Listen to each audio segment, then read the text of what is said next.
Rogue One, we see the destructive power of Vader at his maximum for the first time in movie history.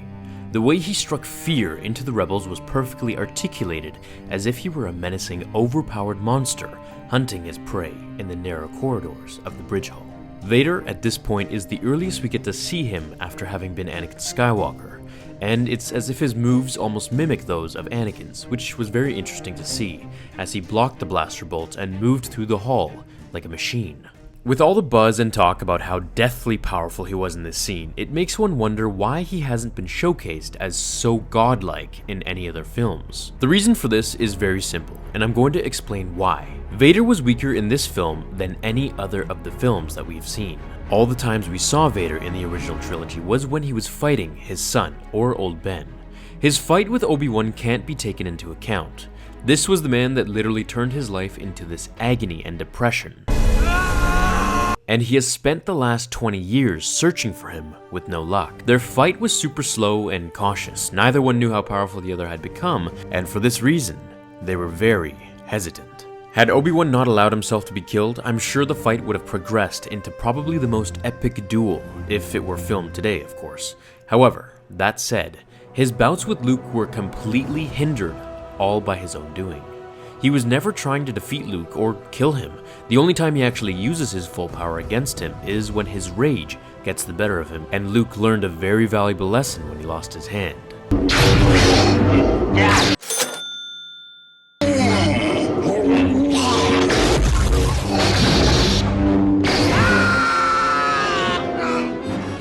The entire time he was just trying to get his son to turn to the dark side and overthrow the Emperor, which is a common theme with him since day one of his turn. He never liked Palpatine, only what he could learn from him, until he had no one left. Then he was all that he had. I am more powerful than the Chancellor. I can overthrow him. If we look to Rebels for some idea of Vader's power, we can refer back to when Kanan drops an AT-ST on Vader, and as they run away thinking how it might be over, we see Vader lift it over his body with one hand. Vader is extremely overpowered, and in my biased opinion, of course, I think he's the most powerful villain of all time. Simply for this reason, he shares something I like to think of as the rage ability. It's similar to the Hulk with his anger. He just gets stronger and stronger. The more pain and suffering he feels, the more powerful he becomes. That's the way of the Sith, and that's why they're able to do things most Jedi can't. They're uninhibited by their free thoughts and emotions which fuel them entirely. I can try to relate this power to the mythological creature, the Hydra.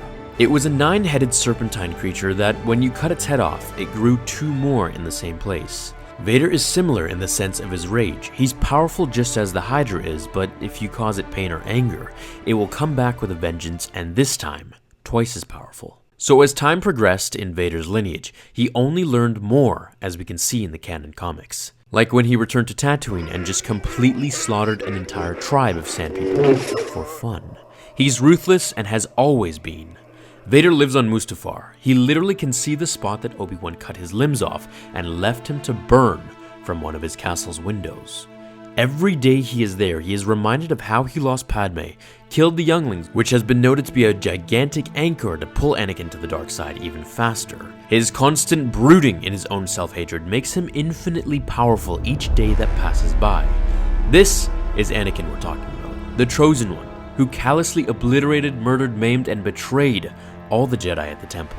The suit only exemplifies the temper and rage that we got to see a little glimpse of in Rogue One. Otherwise, I guarantee, if Vader were to fight wholeheartedly with purpose and vengeance in the original trilogy, then we would have seen him at an even higher power. You may be asking, well, why did Luke beat Vader in Episode 6? He actually never did.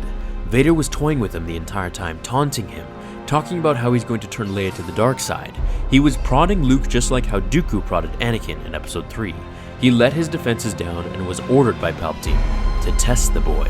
Just in this scene, Vader lost his hand, whereas Dooku lost his head. Do it.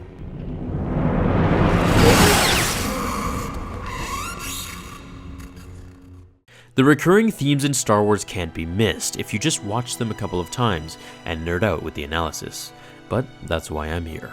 I think with the future, Vader will only appear to become more and more powerful However, the power was always there. It was just laying dormant, ready to be uncaged. I'm sure we will see more of Vader in upcoming films, as Disney has announced another 15 years of Star Wars and the possible creation of another Star Wars trilogy after Episode 9.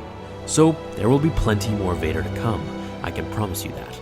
If you're more interested in Vader, check out my playlist with over 40 videos filled with Vader that I'm sure you'll enjoy. Stay tuned for the Darth Vader comic coming out in June, which takes place literally where we last saw him in Revenge of the Sith, which will also finally reveal how he got his lightsaber in canon. And yeah, you can expect a ton of videos coming about those.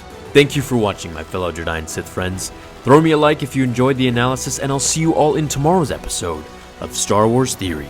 Until then, remember, The Force will be with you, always.